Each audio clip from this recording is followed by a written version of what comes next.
ಶರಣು, ಬುದ್ಧಿ ಗುರುವಿಗೆ ಶರಣು, ವಿದ್ಯೆ ಕಲಿಸಿರುವ ಗುರುದೇವ. ಲಿಂಗಯ್ಯ ಸರ್ ಹೇಳಿ ಸರ್. ಈಗ ಈ ಹೆಬ್ಣಿ ಮಾದಯ್ಯನವರು ಇವತ್ತು ನಾವು ಕಂಡಿದ್ದೀವಿ, ನೀವು ಹಲವಾರು ದೇಶ ವಿದೇಶಗಳಿಗೆಲ್ಲ ಹೋಗಿ ನೀವು ಕಂಸಾಳೆಯನ್ನು ನುಡಿಸಿದ್ದೀರಿ.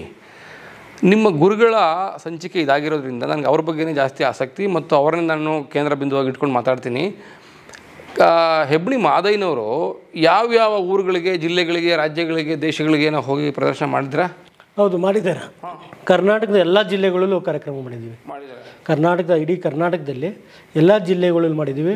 ಅದರಲ್ಲೂ ಇನ್ನು ಹೆಚ್ಚಿಗೆ ಹಳ್ಳಿಗಳಲ್ಲಿ ಮಾಡಿದ್ದೀವಿ. ಅಂದರೆ ನೀವು ಹೇಳ್ತಿರೋದು ಮಾಡಿದ್ದೀವಿ ಅಂದರೆ ಅವರಿದ್ರು. ಸರಿ ಸರಿ ಸರಿ. ಅವರು ಎಷ್ಟು ಇದರಲ್ಲಿ ಅಂತಂದ್ರೆ ಅವರು 2008 ಅವ್ರು ತೀರೋಗಿದ್ದು. ಅದಕ್ಕಿಂತ ಅವರು ಅಲ್ಲಿವರೆಗೂ ಸಹ ನಾವೇನಾದ್ರು ನಿಮ್ಗೆ ಏಜ್ ಆಯ್ತು, ಕಾಲೆಲ್ಲ ಮಂಡಿಲ್ಲ ನೋವಾಗ್ತದೆ, ನೀವು ಮನೇಲೇ ಇರಿ ಅಂತಂದ್ರೆ ನನ್ನ ಮೇಲೆ ಕೋಪ ಮಾಡ್ಕೊಬರ್ತಿದ್ರು. ನನ್ನನ್ನೇ ಬಿಟ್ಬಿಟ್ಟು ನೀನು ನನ್ನನ್ನು ಬಿಟ್ಬಿಡೋಗಿ ನೀವೇ ಮಾಡ್ಕೊಬತ್ತೀಯ, ಹಂಗ ನಾನು ಹಿಂದಾಕ್ಬಿಡ್ತೀನಿ. ನಾವು ನಿನ್ನ ಹಿಂದಾಗ್ತಾ ಇಲ್ಲ, ವಯಸ್ಸಾಯ್ತು, ಅಲ್ಲೇನು ಹೋಗಿ ಮೆರವಣಿಗೆನೋ ಮತ್ತೊಂದು ದೂರಿಂದ ಊರಿಗೆ ಹೋಗ್ತೀವಿ, ಸುಮ್ಮನೆ ಯಾಕೆ ರಿಸಿಕ್ಸ್ ತಗೋತೀಯ, ನೀನು ಚೆನ್ನಾಗಿರ್ಬೇಕು ಅಂದ್ರೆ ಬಿಡ್ತಿರ್ಲಿಲ್ಲ. ಎಲ್ಲಿ ಹೋಗ್ತೀಯಾ, ಎಲ್ಲಿ ಕಾರ್ಯಕ್ರಮ ಮಾಡ್ತೀಯ, ಏನ್ ಮಾಡ್ತೀಯ, ಪ್ರತಿಯೊಂದನ್ನು ಅವ್ರು ಹೇಳ್ಬೇಕು, ತಿಳ್ಕೊಬೇಕು. ಅಂದ್ರೆ ಅವ್ರು ಯಾಕೆ ತಿಳ್ಕೊಬೇಕು ಅಂದ್ರೆ ನನ್ನ ತಂಡ ಹಿಂಗ್ ಹೋಗ್ತದೆ, ಅಲ್ಲಿ ಹಿಂಗ್ ಪ್ರಭಾವಿತ ಮಾಡ್ತಾರೆ, ಅದ್ರ ಬಗ್ಗೆ ಅವ್ರು ಬಹಳ ಆಸಕ್ತಿ. ಅವ್ರ ಪ್ರಾಣ ಹೋಗೋ ಗಂಟೆನೂ ಅಷ್ಟೇನೆ, ಮಾದಪ್ಪ ಕಂಸಾಳೆ ಇಷ್ಟೇನೆ ಅವ್ರಿಗೆ ಒಂದು ಇದರಲ್ಲೇ ಇದ್ರೆ ಹೊರತು ಬೇರೆ ಅವ್ರು ಯಾವುದಕ್ಕೂ ಆಸೆ ಪಟ್ಟಿರ್ಲಿಲ್ಲ. ಹೀಗಿರ್ಬೇಕಾದ್ರೇನೆ ಅಕಾಡೆಮಿಲಿ ನಮ್ ಕಾರ್ಯಕ್ರಮ ಶುರು ಆಯ್ತು. ನಾಗೇಗೌಡರು ಇದ್ರು, ರಿಜಿಸ್ಟರ್ ಆಗಿ ಬೋರ್ಲಿಂಗ್ ಅವರಿದ್ರು, ಅವರೆಲ್ಲ, ಮತ್ತು ಸಂಸ್ಕೃತ ಇಲಾಖೆಯಲ್ಲಿ ಮುದ್ದು ಕೃಷ್ಣ ಅವರು ಮತ್ತು ವಿಠಲ್ ಮೂರ್ತಿ ಸರ್ ಅವರು ಇವರೆಲ್ಲ ಇದ್ಬೇಕಾದ್ರೆ ಹೆಬ್ಣಿ ಮಾದಯ್ಯ ಅಂದ್ರೆ ಅವ್ರಿಗೆ ಬಹಳ, ಕಂಸಾಳೆ ಅಂದ್ರೆ ಹೆಬ್ಣಿ ಮಾದಯ್ಯ ಬಹಳ ಗೌರವ ಕೊಡ್ತಿದ್ರು. ಮತ್ತೆ ಅವ್ರು ಕರ್ಸ್ಕೊಂಡು ಕಾರ್ಯಕ್ರಮಗಳೆಲ್ಲ ಕೊಟ್ಕೊಂಡ್ ಬರ್ತಾ ಇದ್ರು. ಹಂಗೆ ಇರ್ಬೇಕಾದ್ರೆ 1997ರಲ್ಲಿ ಸಂಗೀತ ಮತ್ತು ನಾಟಕ ವಿಭಾಗ ಅಂತ ಹೇಳಿ ಕೋರಮಂಗಲದಲ್ಲಿದೆ ಕೇಂದ್ರೀಯ ಸದನ ಅಂತ. ಅಲ್ಲಿ ನಮ್ಮನ್ನ ತಂಡನ ಆಯ್ಕೆ ಮಾಡ್ಕೋಬೇಕಾಗಿತ್ತು. ಸೆಲೆಕ್ಷನ್ಗೆ ಅಂತ ಹೋದು ಟಿವಿನಲ್ಲಿ ಮತ್ತು ಪೇಪರ್ನೆಲ್ಲ ಅಡ್ವರ್ಟೈಸ್ಮೆಂಟ್ ಹಾಕಿದ್ರು. ಇಲ್ಲಿ ಜಾನಪದ ಕಲಾ ತಂಡಗಳು, ಬೀದಿ ನಾಟಕಗಳನ್ನೆಲ್ಲ ಈ ಇದಕ್ಕೆ ಕೇಂದ್ರ ಸರ್ಕಾರದ ಆಯ್ಕೆ ಮಾಡ್ಕೋತಾ ಇದೀವಿ ಅಂತ. ಅಲ್ಲಿ ಹೋಗಿ ಸೆಲೆಕ್ಷನ್ಗೆ ಹೋದ. ICCR ಅಲ್ಲ, ಸಂಗೀತ ಮತ್ತು ನಾಟಕ ವಿಭಾಗ ಅಂದ್ರೆ ಅಲ್ಲಿ ಸಾಂಗನ್ ಡ್ರಾಮಾ ಡಿವಿಷನ್, ವಾರ್ತಾ ಇಲಾಖೆಯ ಸಾಂಗನ್ ಡ್ರಾಮಾ ಡಿವಿಷನ್. ಅಲ್ಲಿ 97ರಲ್ಲಿ ಹೋಗಿ ಅಲ್ಲಿ ನಾವು ಸೆಲೆಕ್ಷನ್ಗೆ ಹೋದ. ಆ ಸೆಲೆಕ್ಷನ್ಗೆ ಹೋದಾಗ ನಮ್ಮನ್ನ ಆಯ್ಕೆ ಮಾಡ್ಕೊಂಡ್ರು. ಆ ಸೆಲೆಕ್ಷನ್ ಅಲ್ಲಿ ಆಯ್ಕೆ ಮಾಡ್ಕೊಂಡ್ರು. ಅಲ್ಲಿ ಏನ್ ಕಾರ್ಯಕ್ರಮ ಮಾಡ್ಬೇಕು ಅಂತಂದ್ರೆ ಜಾಗೃತಿ ಕಾರ್ಯಕ್ರಮ, ಅದೇ ಕೆಲಸ ಅವ್ರದ್ದು. ಅಲ್ಲೇ ಕೆಲಸ. ಅಲ್ಲಿ HV ಕೃಷ್ಣಮೂರ್ತಿ ಸರ್ ಅಂತ ಇದ್ರು, ಮತ್ತೆ ಅಲ್ಲಿ ಇರ್ತಕ್ಕಂಥ ಸ್ಟಾಫ್ಗಳೆಲ್ಲರೂ ತುಂಬಾ ಒಳ್ಳೆ ವ್ಯಕ್ತಿಗಳು. ಕೃಷ್ಣಮೂರ್ತಿ ಸರ್ ಕಲಾವಿದರಿಗೆ ಎಷ್ಟು ಅನುಕೂಲ ಮಾಡಿಕೊಟ್ರು. ಇಡೀ ಒಂದು 60 ತಂಡ 70 ತಂಡ ಇರ್ತದೆ, 80 ತಂಡ ಆ ಕೇಂದ್ರದಲ್ಲಿ. ಅಷ್ಟು ಜನಕ್ಕೂ ಒಂದು ಕಾರ್ಯಕ್ರಮಗಳು ಕೊಡಿಸ್ತಾ ಇದ್ರು. ತಿಂಗಳಿಗೆ ಇಲ್ಲ ಅಂದ್ರೆ 10, 20, 25 ಕಾರ್ಯಕ್ರಮ ಮಾಡ್ತಾ ಇದ್ದವು ಪ್ರತಿ ತಿಂಗಳು. ಈ ತರ HIV AIDS ಬಗ್ಗೆ, ಆರೋಗ್ಯದ ಬಗ್ಗೆ, ಸರ್ಕಾರದ ಯೋಜನೆಗಳ ಬಗ್ಗೆ. ಆಗ ಕಾರ್ಯಕ್ರಮ ಮಾಡ್ಬೇಕಾದ್ರೆ ನಮ್ಗೆ ಇಲ್ಲ ಅಂತಂದ್ರು, ಒಂದು ತಿಂಗಳು ಇಲ್ಲ ಅಂತಂದ್ರೆ ಒಂದು 10 ಹಳ್ಳಿ 15 ಹಳ್ಳಿ ತಿರುಗ್ತಾ ಇದ್ರು. 10ರಿಂದ 15 ಹಳ್ಳಿ ಹೋಗ್ತಾ ಇದ್ದು. ಅಷ್ಟೊಂದು ಕಾರ್ಯಕ್ರಮ ಬರ್ತಾ ಇತ್ತು. ಆಗ ಇದ್ರು ಅವರು ನಮ್ ಜೊತೆಲೆ ಬರ್ತಾರೆ. ಅವ್ರು ಅವಾಗ ಲೀಡರ್ ಆಗಿದ್ರು. ಆ ಲೀಡರ್ ಜೊತೆಲೆ ಇರ್ಲೇಬೇಕು. ಕಾರ್ಯಕ್ರಮಕ್ಕೆ ಹೋಗ್ಬೇಕಾದ್ರೆ ಇರ್ಬೇಕು. ಹೌದು, ಲೀಡರ್ ಇರ್ಲೇಬೇಕು. ಆಗ ಅವ್ರು ನಮ್ ಜೊತೆಲೆ ಬರ್ತಾ ಇದ್ರು. ಆಗ ಅಲ್ಲಿ ಹೆಂಗೆ ಅಂತಂದ್ರೆ ಎಷ್ಟೋ ನಮ್ಗೆ ಯಾವತ್ತಿನ ಕಷ್ಟ ಹೆಂಗೆ ಅಂದ್ರೆ 1400 ರೂಪಾಯಿ ಕೊಡ್ತಿದ್ರು ಅಲ್ಲಿ 97ರಲ್ಲಿ. 1400 ರೂಪಾಯಿನಲ್ಲಿ 11 ಜನ ಹೋಗ್ತಾ ಇದ್ದು. 100 ರೂಪಾಯಿ ಬರುತ್ತೆ. 100 ರೂಪಾಯಿನಲ್ಲಿ ಊಟ ಅದ್ರಲ್ಲೇನೆ, ಬಸ್ ಚಾರ್ಜು ಅದ್ರಲ್ಲೇನೆ ಎಲ್ಲ ಆಗ್ತದೆ. ಅವಾಗ ನಮ್ಮ ಪರಿಸ್ಥಿತಿ ಹೇಗೆ ಅಂತಂದ್ರೆ ದೊಡ್ಡಪ್ಪರು ಗುರುಗಳು ಇದನ್ನ ನಾವು ತಗೊಂಡೋಗ್ಬಿಟ್ಟು ಹೋಟ್ಲಲ್ಲಿ ತಿಂದ್ಬಿಟ್ರೆ ನಿನ್ಗೇನ್ ಕಾಸು ಸಿಗ್ತದೆ, ಜೊತೆಲಿ ಕರ್ಕೊಂಡವ್ರಿಗೆ ಏನ್ ದುಡ್ಡು ಮಿಗ್ತದೆ. ಮನೆಯಿಂದ ಬುತ್ತಿ ಅಲ್ಲ ಸರ್, ಸ್ಟವ್, ಪಾತ್ರೆ ಎಲ್ಲಾನು ಹೊತ್ಕೊಂಡು ಹೋಗ್ತಾ ಇದ್ದು. ಕ್ಯಾಂಪು ಅಂತ ಕರೀತಾರೆ. ಕ್ಯಾಂಪೇ ಹೇಳ್ತಲ್ಲ, ಊರಿಂದ ಊರಿಗೆ ಅಲೆಮಾರಿಗಳು ಹೋಗ್ತಾರೆ. ಸೇಮ್ ಡಿಟೋ ಅಂತ ಅನ್ಕೋಬಹುದು. ಹೌದಾ? ಈ ಊರಲ್ಲಿ ಸಾಂಗನ್ ಡ್ರಾಮಾ ಪ್ರಾಜೆಕ್ಟ್ ಕಾರ್ಯಕ್ರಮಕ್ಕೆ ಆತರ ಹೋಗಿ 1400 ರೂಪಾಯಿನಲ್ಲಿ ನಮ್ಮ ಗುರುಗಳು ಜೊತೆಲಿ, ಅದು ಈ ವಯಸ್ಸಾಗಿದ್ರು ಸಹ. ಇವತ್ತೇ ಸರಿ ಅಲ್ವಾ ಸರ್? ಜನ ಕಲಾವಿದ್ರು AC ಕಾರ್ ಹತ್ತಾರೆ, ಸ್ಟೇಜ್ಗೆ ಹೋಗಿ ಇಳಿತಾರೆ. ಸ್ಟೇಜ್ ಮುಗಿತ ಸಂಭಾವನೆ ಇಸ್ಕೊತಾರೆ, ಕಾರ್ ಹತ್ತಾರೆ, ಮನೆಗೆ ಬಂದು ಇಳಿತಾರೆ. ಆಮೇಲೆ ಅವಾಗ ನಮ್ಗೆ ಎಂತ ಪರಿಸ್ಥಿತಿ ಅಂತಂದ್ರೆ, ಈ ಊರಲ್ಲಿ ಒಂದು ಕಾರ್ಯಕ್ರಮ ಇವತ್ತು ಸಂಜೆ ಮಾಡ್ತೀವಿ, ಅಲ್ಲಿ ನೈಟ್ ಆಲ್ಟ್ ಆಗಿ ಮಡಗಿರ್ತೀವಿ. ಅಲ್ಲಿ ಅಂಗನವಾಡಿನೋ ಸ್ಕೂಲ್ ಮನೆ ದೇವಸ್ಥಾನ ಎಲ್ಲೋ ಕೊಟ್ಟಿರ್ತಾರೆ. ಅಲ್ಲೊಂದು ರಾತ್ರಿ 1 ರಾತ್ರಿ ಕಾರ್ಯಕ್ರಮ ಮಾಡ್ಬೇಕು, ಮಾಡಿ ಮುಗಿಸ್ಬಿಟ್ಟು ತಿರ್ಗಾ ಬೆಳಗ್ಗೆ ಎದ್ದ ಮೇಲೆ ಆ ಊರಿಗೆ ಏನಾರ ಬಸ್ ಇದ್ರೆ ಬಸ್ಸಲ್ಲಿ ಹೋಗೋದು, ಇಲ್ಲಾಂದ್ರೆ ನಡ್ಕೊಂಡು ಹೋಗ್ತಾ ಇದ್ದ ಬೇರೆ ಊರಿಗೆ. ಆಟೋದಲ್ಲಿ ಏನಾರಲ್ಲಿ ಹೋದ್ರೆ ಅವನು ಜಾಸ್ತಿ ಕಾಸು ಕೇಳ್ತಿದ್ದ, 5 ರೂಪಾಯಿ ಕೊಡು 10 ರೂಪಾಯಿ ಕೊಡು ಅಂತಾನೆ. ಅದು ಇನ್ನೂ ಜಾಸ್ತಿ ಕೇಳ್ತಾ ಇದ್ದ. ನಾವು 11 ಜನ ಇದ್ವಲ್ಲ, ನಮ್ಮ ಇದೆಲ್ಲ ನೋಡ್ಬೋದು, ಒಂದು ಆಟೋ ಆಗಲ್ಲ, 5 ಆಟೋ ಬೇಕಾಗುತ್ತೆ. ಅದಕ್ಕೆ ಆಟೋಕ್ಕೆ ಜಾಸ್ತಿ ಕೊಟ್ಬಿಟ್ರೆ ನಮಗೆ ದುಡ್ಡು ಇಲ್ಲಿ ಏನು ಉಳಿಯಲ್ವಲ್ಲ.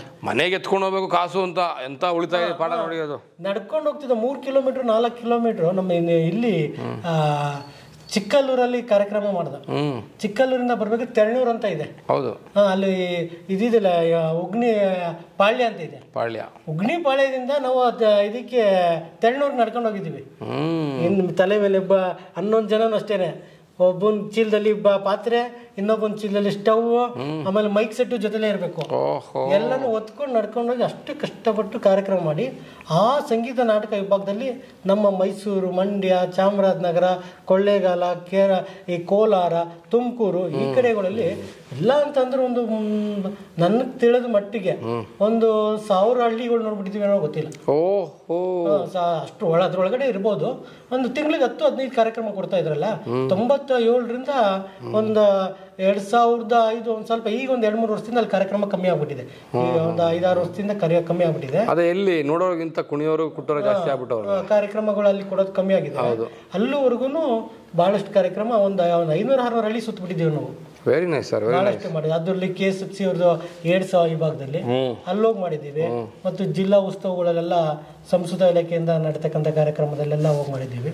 ಅದು ಅಲ್ಲದೆ ಡೆಲ್ಲಿಲಿ ಸ್ವಾತಂತ್ರ್ಯ ದಿನಾಚರಣೆಯಲ್ಲಿ ಸ್ವಾತಂತ್ರ್ಯ ದಿನಾಚರಣೆಗೆ ಪೆರೇಡ್ಗೆ ಹೋಗಿರಲಿಲ್ಲ.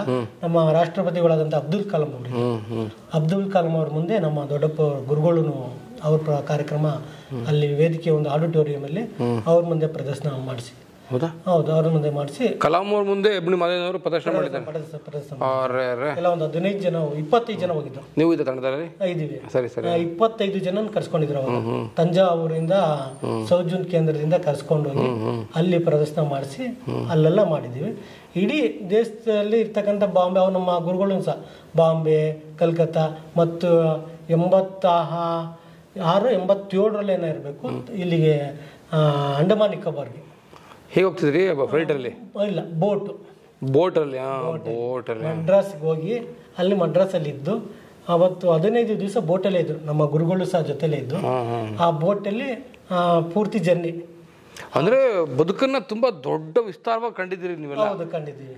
ಒಂದು ಕುಗ್ರಾಮ, ಹಳ್ಳಿ, ಹೋಬಳಿ, ತಾಲೂಕು, ಜಿಲ್ಲೆ, ಬೇರೆ ರಾಜ್ಯ, ಬೇರೆ ದ್ವೀಪಗಳಿಗೆಲ್ಲ ಹೋಗ್ಬಿಟ್ಟಿದ್ದೀವಿ. ಊಟನೂ ಮಾಡಿದ್ದೀವಿ. ಏನಿರ್ಬೋದು ಸರಿ ಕಂಸಾಳೆ ಶಕ್ತಿ ಹಂಗಾರೆ? ಅಂದ್ರೆ ಮಾದಪ್ಪನ ಶಕ್ತಿ ಬಹಳ ಶಕ್ತಿ ಇದೆ. ಶಕ್ತಿವಂತ ದೇವರದು ಅಲ್ವಾ, ಶಕ್ತಿ. ಅದನ್ನೇ ಮೊದಲೇ ನಮ್ಮ ದೊಡ್ಡಪ್ಪರು ಹೇಳ್ತಾರೆ, ಮಾದಪ್ಪನ ನಂಬಿದ್ರೆ ಮನೆ ತುಂಬಾ ಭಾಗ್ಯ ಅಂತೆ. ಅವ್ನು ನಂಬದೇ ಹೋದ್ರೆ ಮೂಲಲ್ಲೂ ಅದೇನ ಮೂಲಕ್ ಭಾಗ್ಯನ ಏನಂತ ಹೇಳ್ತಾರೆ ಒಂದು ಗಾದೆ ಹೇಳ್ತಾರೆ. ಆ ಮಾದಪ್ಪ ನಂಬ್ಕೊಬಿಟ್ರೆ ಮನೆ ತುಂಬಾ ಭಾಗ್ಯ ಕೊಡ್ತಾನಂತೆ. ಹಂಗೆ ಆ ಸಾಂಗಣ್ಣ ಮಾಡಿ ಜೀವನ ಮಾಡ್ಬೇಕಾದ್ರೆ ಹೊಟ್ಟೆ ಊಟ ಮಾಡಿರಲ್ಲ ಸರ್. ನೈಟಲ್ಲಿ ಒಂದೊಂದ್ಸತಿ ಊಟ ಸಿಗ್ತಿರ್ಲಿಲ್ಲ. ನಾವು ಅಡುಗೆ ಮಾಡ್ಕೊಂಡು ಹೋಗ್ಬೇಕಾದ್ರೆ ಅಕ್ಕಿ ಸಿಗ್ದು ಹೋಗ್ಬಿಟ್ಟಾಗ ಬರೀ ಕಳ್ಳಬರಿ ತಿಂದ್ಬಿಟ್ಟು ಮಾಡ್ಕೊಂಡು ಹೋಗ್ಬಿಟ್ಟಿದ್ವಿ. ಹಂಗೆ ಅಂಡಮಾನ್ ನಿಕೋಬಾರ್ಗೆ 15 ದಿವಸ ಬೋಟಲ್ಲಿ ಇದ್ದು ನಾವು ಹೋಗಿ ಅಲ್ಲಿ ಕಾರ್ಯಕ್ರಮ ಮಾಡಿ ಬರೋದು. ಅಲ್ಲಿ ಉಳ್ಕೊಳ್ಳೋಕೆ ಅದರಲ್ಲೇನೆ ಇದ್ದಿದ್ದು. 15 ದಿವಸ ನಮ್ಮ ಗುರುಗಳ ಜೊತೆಲೇ ಇದ್ಕೊಂಡು ಅವ್ರಿಗೊಂದು ಇದು ಕೊಟ್ಟಿದ್ರು ಅಲ್ಲ, ಒಂದಂದ್ರೆ ಫಸ್ಟ್ ಕ್ಲಾಸು, ಸೆಕೆಂಡ್ ಕ್ಲಾಸು, 3ನೇ ಕ್ಲಾಸ್ ಅಂತ ಇದ್ದಲ್ಲ, ಅವ್ರಿಗೊಂದು ಸಪ್ರೇಟ್ ಒಂದು ರೂಮು. ಈ ಥರ ಹಿಂಗೋಗಿ ನಾವೊಂದು 10-12 ಜನ ನಮ್ಮ ತಂಡದಿಂದ. ನಿಮಗೆ ಒಂದು ಬೋಟು? ಬೋಟಲ್ಲಿ ದೊಡ್ಡ ಬೋಟು, ದೊಡ್ಡದು ಸಾರ್ವಜನಿಕರೆಲ್ಲ ಪಬ್ಲಿಕ್ ಎಲ್ಲ ಅದಕ್ಕೆಲ್ಲ ಬರ್ತಕ್ಕಂಥವ್ರು. ಸಿಪ್, ಹೌದು ಸಿಪ್, ದೊಡ್ಡ ಸಿಪ್ ಅದು.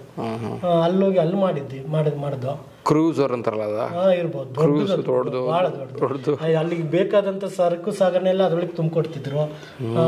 ಬಹಳ ಸರ್ಗ ಪಬ್ಲಿಕ್, ಅದು ಸಾರ್ವಜನಿಕರಿಗೂ ನಮ್ಮ ಈಗ ಬಸ್ಸಲ್ಲಿ ಟ್ರೈನಲ್ಲಿ ಹೆಂಗ್ ಹೋಗ್ತೀವಿ, ಟ್ರೈನ್ ಆ ತರನೇ ಬಂದು ಎಲ್ಲ ಟಿಕೆಟ್ ತಗೊಂಡು ಕುತ್ಕೊಂಡು ಅಲ್ಲಿ ಮಾಡಿದ್ವಿ. ಹೊರ ಕಡೆ ಹೋದಾಗ ಈ ಇಂಡಿಯಾದಲ್ಲಿ ಎಲ್ಲಾ ಕಡೆನೂ ಪ್ರದರ್ಶನ ಮಾಡಿಸಿದ್ದಾರೆ ನಮ್ಮ ಗುರುಗಳವರ ಜೊತೆ ಮುಂದೆ ಅವರು.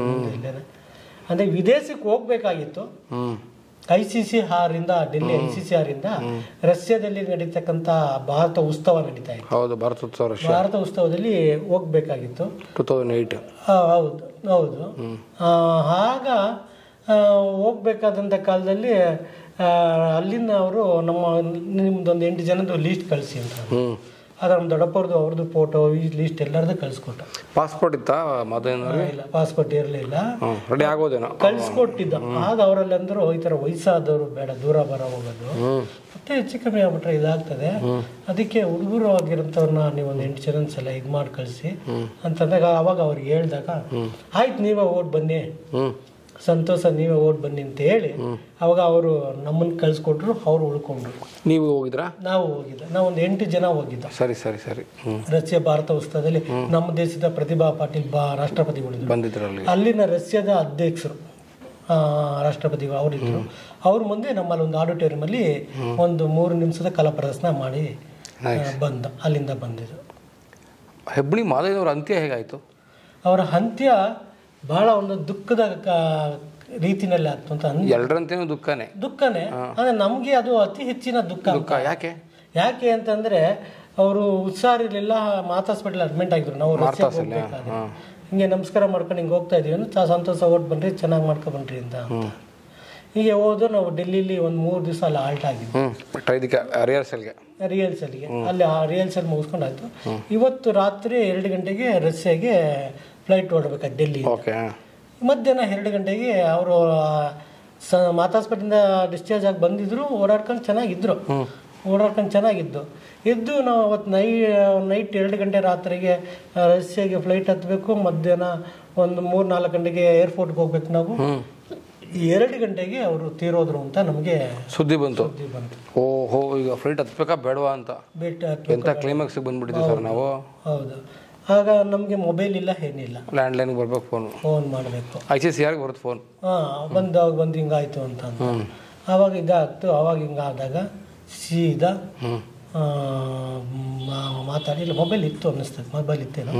ಆವಾಗ ಬಂದು ಆಗ ನಾವು ಹಿಂಗೆ ಬಂದ್ಬಿಡೋಣ ಅಂತಂದ್ರು. ಆಮೇಲೆ ಇಲ್ಲಿ ಕಬ್ಬಣ್ಣ ಸರು ಇವರೆಲ್ಲ ಇದ್ದರು. ಆಮೇಲೆ ಅಂದರು ಬೇಡ, ಇದು ನಿಮ್ಗೊಂದು ಅವಕಾಶ ಸಿಕ್ಕಿದೆ, ಫಸ್ಟ್ ಟೈಮ್ ಅವಕಾಶ ಸಿಕ್ಕಿದೆ, ನಾವುಗಳೆಲ್ಲ ಇಲ್ಲಿ ಇದ್ದೀವಿ, ಮಾಡ್ತೀವಿ ಅಂದ್ರೆ ನಿಮ್ಗೆ ಅಂತಿಮ ದರ್ಶನ ಸಿಗ್ಲಿಲ್ಲ? ಗುರುಗಳ ದರ್ಶನ ಸಿಗ್ಲಿಲ್ಲ. ಅಯ್ಯೋ ದೇವ್ರೆ, ಅಂತಿಮ ದರ್ಶನ ಸಿಗ್ಲಿಲ್ಲ. ಅದೊಂದು ಬಹಳ ದುಃಖ ಆಗ್ಬಿಡ್ತು. ಎಂತ ಸಾರ್ಥಕದ ಬದುಕು ಸರ್ ಹೆಬ್ಣಿ ಮಾದಯ್ಯನವ್ರದ್ದು. ಶಿಷ್ಯ ಪರಂಪರೆಯನ್ನ ಕಟ್ಟಿ ನಿಮ್ಗೆಲ್ಲ ವಿದ್ಯೆ ಕಲಿಸ್ಕೊಟ್ಟು ತಮ್ಮ ಕಡೆಯ ದಿನದಲ್ಲಿ ಶಿಷ್ಯಂದ್ರೆಲ್ಲ ವಿದೇಶಕ್ಕೆ ಪ್ರದರ್ಶನಕ್ಕೆ ಹೋಗ್ತಾ ಇದ್ದಾರೆ. ಇವರು ಈ ಪ್ರಪಂಚನೇ ಬಿಟ್ಟು ಹೋಗ್ತಾ ಇದ್ದಾರೆ. ಇವ್ರು ಹೋಗಿ ಏನು ಪ್ರದರ್ಶನ ಮಾಡಿದ್ರಿ, ಹೆಂಗ್ ಮಾಡಿದ್ರಿ ಅಂತ ಕೇಳೋ ಒಂದು ಅವರು ಇರ್ಲಿಲ್ಲ ಆ ಟೈಮ್ಗೆ. ನಾವು ಹೋಗ್ಬಾರ್ದು. ಹಿಂಗೆ ತಿರ್ಗಾ ಅಲ್ಲೋಗಿ ಹೆಂಗ್ ಪ್ರದರ್ಶನ ಮಾಡಿದ್ರಿ? ಇದೆಲ್ಲ ನೋವು ಇಟ್ಕೊಂಡು ಹೋಗಿ ಅವತ್ತಿನ ದಿವಸ ಸಂಜೆಗೆ ನಾವು ಅಲ್ಲೋಗಿ ಸೇರ್ದು. ಆಮೇಲೆ ಅಲ್ಲಿಂದ ಲ್ಯಾಂಡ್ ಲೈನ್ ಇಂದ ಫೋನ್ ಮಾಡ್ದು. ನಮ್ಮ ದೊಡ್ಡಪ್ಪರದ್ದು ಮನೆ ಲ್ಯಾಂಡ್ ಲೈನ್ ಫೋನ್ ಇತ್ತು. ಲ್ಯಾಂಡ್ ಲೈನ್ ಫೋನ್ಗೆ ಫೋನ್ ಮಾಡ್ದು. ಆಗ ನಮ್ಮ ಚಿಕ್ಕಪ್ಪರು ಎಲ್ಲ ಎತ್ಕೊಂಡು ಎಲ್ಲ ಚೆನ್ನಾಗಾಯ್ತು, ಈಗ ಆಯ್ತು, ಮುಗೀತು, ಈಗ ಬರ್ನ್ ಮಾಡ್ಬಿಟ್ಟು ಬಂದಿದ್ದೀವಿ, ನೀವು ಮಾಡ್ಕೊಬಂದ್ರಿ, ಏನು ಹೆದರ್ಕೋಬೇಡಿ ಅಂತ. ಆಗ ಅವರು ಬರ್ನಿಂಗ್ ಮಾಡಬೇಕಾದ್ರೆ ಎಲ್ಲ ಮಾಡ್ಬೇಕಾದ್ರೆ ನಾವು ಫ್ಲೈಟಲ್ಲಿ ಹೋಗ್ತಾ ಇದ್ವಿ. ಆಕಾಶದಲ್ಲಿ ನಾವು ಫ್ಲೈಟಲ್ಲಿ ಜರ್ನಿ ಮಾಡ್ತಾ ಇದ್ವಿ. ಅವ್ರ ಆತ್ಮ ಆಕಾಶದಲ್ಲಿ ಆತ್ಮ ಪರ್ಮನೆಂಟ್ ಜಾಗಕ್ಕೆ ಸೇರ್ಕೋತಾ ಇತ್ತು. ಭಾಳ ಅದೊಂದು ನಮಗೆ ಇಡೀ ನಮ್ಮ ತಂಡ ಅವತ್ತು ಭಾಳ. ಆಮೇಲೆ ಅಲ್ಲಿರ್ತಕ್ಕಂಥ ಅಧಿಕಾರಿಗಳೂ ಭಾಳ ಧೈರ್ಯ ಮಾಡಿ ಏನೂ ಮಾಡೋಕ್ಕಾಗಲ್ಲ, ಬಂದಿದ್ದಾರೆ ನಿಮ್ಗೊಂದು ಅವಕಾಶ ಅಂತ ಹೇಳಿ ಇದು ಮಾಡ್ಕೊಂಡು ಮುಗಿಸ್ಕೊಂಡು ಆಮೇಲೆ ನಾಡಿನ ಹೆಮ್ಮೆಯ ಹಿರಿಯ ಜಾನಪದ ಕಲಾವಿದರ ಅಂತ್ಯ ಈ ರೀತಿ ಆಯಿತು. ಈ ಥರ ಆಯಿತು. ಆಗ ಇವರು ಕಪ್ಪಣ್ಣ ಸಾರು, ರಂಗಮೂರ್ತಿ ಸರ್ ಅವರು ಮತ್ತು ಇವರೆಲ್ಲರೂ ಬಂದು ಕಪ್ಪಣ್ಣವರೆಲ್ಲ ನಿಂತ್ಕೊಂಡು ಮಾಧ್ಯಮದವ್ರಿಗೆ ಎಲ್ಲರಿಗೂ ನಿಂತ್ಕೊಂಡು ಎಲ್ಲ ವಿಷಯ ಹೇಳಿ ಭಾಳ ಅದೊಂದು ಮಾಡಬೇಕಂತ ಪದ್ಧತಿ ಜವಾಬ್ದಾರಿಯುತವಾಗಿ ಮಾಡಿ ಮುಗಿಸ್ಕೊಂಡು ಶಾಸ್ತ್ರೋಕ್ತವಾಗಿ ಅವ್ರಿಗೆ ಏನು ಮಾಡಬೇಕಿತ್ತು ಅಂತಿಮ ವಿಧಾಯ ತಿಳಿಸಿದ್ರು. ನಾಡಿನ ಹಿರಿಯ ಜಾನಪದ ಚೇತನ ಅಂತಲೇ ಕರೀಬೋದು ಹೆಬ್ಣಿ ಮಾದಯ್ಯನವರ ಸಾರ್ಥಕ ಬದುಕಿನ ಈ ಒಂದು ಪುಟ್ಟ ಸಂವಾದವನ್ನು ಪ್ರತಿಯೊಬ್ಬ ಜಾನಪದ ಕಲಾವಿದರು ನೋಡ್ತೀರಾ. ನೋಡಿ ಇದರಲ್ಲಿರ್ತಕ್ಕಂಥ ಒಂದು ವ್ಯಕ್ತಿತ್ವವನ್ನು ರೂಪಿಸ್ಕೊಳ್ತಕ್ಕಂಥ ಅನೇಕ ಉಪಯುಕ್ತ ಮಾಹಿತಿಗಳನ್ನು ತಿಳ್ಕೊಳ್ತೀರಾ. ಅದೇ ರೀತಿ ಹೆಬ್ಣಿ ಮಾದಯ್ಯನವ್ರ ಥರ ಒಂದು ಹೆಮ್ಮರವಾಗಿ ಜನಪದದಲ್ಲಿ ಬೆಳೀಲಿಕ್ಕೆ ಈ ಒಂದು ಸಂವಾದ ತಮಗೇನಾದರೂ ಸಹಕಾರಿಯಾಗುತ್ತೆ ಅಂತಾದರೆ ಜನಪದ ಸಿರಿ ಕನ್ನಡ ಯೂಟ್ಯೂಬ್ ಚಾನಲ್ಗೆ ತಾವೆಲ್ಲರೂ ಕೂಡ ಪ್ರೀತಿಯಿಂದ ಸಬ್ಸ್ಕ್ರೈಬ್ ಮಾಡಿ ತಮ್ಮ ಇಡೀ ಬದುಕಿನ ವಿವರಣೆಗಳನ್ನು ಬಂದು ಜನಪದ ಸಿರಿ ಸ್ಟುಡಿಯೋಸಲ್ಲಿ ಕೂತು ತನ್ನ ಗುರುಗಳಾಗಿರ್ತಕ್ಕಂಥ ಹೆಬ್ಣಿ ಮಾದಯ್ಯನವರ ಒಂದು ಬದುಕಿನ ಸಾರವನ್ನು ನಮ್ಮೆಲ್ಲರ ಮುಂದೆ ತೆರೆದಿಟ್ಟಂತಹ ಅಂತಾರಾಷ್ಟ್ರೀಯ ಜಾನಪದ ಕಲಾವಿದರಾಗಿರ್ತಕ್ಕಂಥ ಕಂಸಾಳೆ ಲಿಂಗಯ್ಯನವರಿಗೆ ನಮಸ್ಕರಿಸುತ್ತಾ ಸರ್, ಧನ್ಯವಾದಗಳು ಸರ್. ನಮಸ್ಕಾರ ಸರ್, ತಮಗೂ ಧನ್ಯವಾದಗಳು. ಮತ್ತೊಮ್ಮೆ ವಿಶೇಷ ಸಂಚಿಕೆಯೊಂದಿಗೆ ಮತ್ತೊಬ್ಬ ನಾಡಿನ ಹಿರಿಯ ಜಾನಪದ ಚೇತನದ ಬದುಕಿನ ಸಾರವನ್ನು ಹೊತ್ತುಕೊಂಡು ನಿಮ್ಮ ಮುಂದೆ ಬರ್ತೀನಿ ಸ್ನೇಹಿತರೆ. ನಿರಂತರವಾಗಿ ನೋಡ್ತಾ ಇರಿ ಜನಪದ ಸಿರಿ ಕನ್ನಡ. ನಮಸ್ಕಾರ. ಉಗೇ ಮಾತ್ಮಲೆ, ಉಗೇ ಮಾತ್ಮಲೆ, ಉಗೇ ಮಾದಪ್ಪನ ಪಾದಕ್ಕೊಂದ್ಸಲ ಉಗ್ಯಾನೆ, ಉಗೇ ಮಾಲಿಯಲ್ಲಿ ಮಾದೇವ ಮೆರವ ಚಂದವ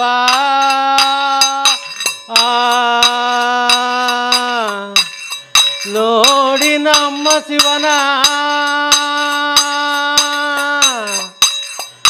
ಉರಿಯ ಬೆಂಕಿಯ ಮುಂದೆ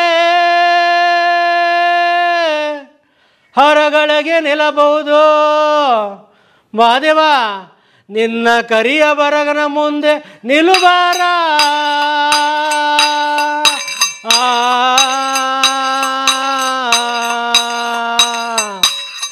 ನೋಡಿ ನಮ್ಮ ಶಿವನ ಮಾಲಿಯ ಲಿಂಗ ದೇವ ಬೆರವ ಚಂದವ ನೋಡಿ ನಮ್ಮ ಶಿವನ ಉಗೇ ಮಾತ್ಮಲೆ. ತಿಂಗಾಳು ಮುಳುಗಿದವೋ ರಂಗೋಲ ಬೆಳಗಿದವೋ